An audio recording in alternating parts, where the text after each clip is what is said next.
ताज्या बातम्यांसाठी महान करेला सबस्क्राइब करा आणि बेल आयकॉनला क्लिक करा। हवामान बदलाचा शेतकऱ्यांना फटका। 200 एकरवरील शिमला मिरचीच्या पिकावर बोकड्या व्हायरस। बीडच्या पाटोदा तालुक्यातील दासखेड गावात तब्बल 200 एकरावर शिमला मिरची लागवड करण्यात आली, मात्र हवामान बदलाचा परिणाम थेट यावर पाहायला मिळतोय। अवकाळी व मान्सूनपूर्व पावसामुळे शिमला मिरचीच्या पिकावर बोकड्या व्हायरसचा परिणाम दिसून येतोय।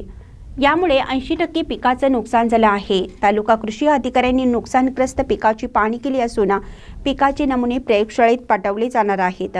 दासखेड गावातील शेतकरी गटशेतीच्या माध्यमातून मोठ्या प्रमाणात शिमला मिरचीची लागवड करत आहेत, मात्र हवामान बदल आणि बोकडा व्हायरसमुळे पिकाचे नुकसान होत आहे।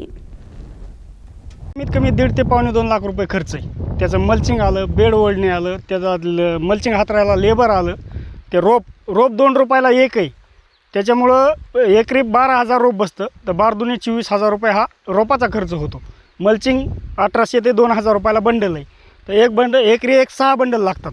12,000 रुपये मल्चिंगचा खर्च आहे आणि कमीत कमी 20,000 ते 25,000 रुपये भेसळ डोसचं त्याला खत लागतं, त्याचा खर्च आहे।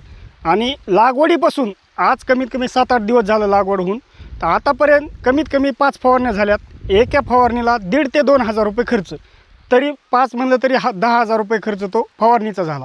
म्हणजे असा मिळून आतापर्यंत कमीत कमी 1.5 ते पावणे 2 लाख रुपये खर्च झालेला आहे। आणि ही जी रोप आहे ह्याच्यावरती लागवड केल्यापासून 2च दिवसात व्हायरस दिसायला लागलेला आहे।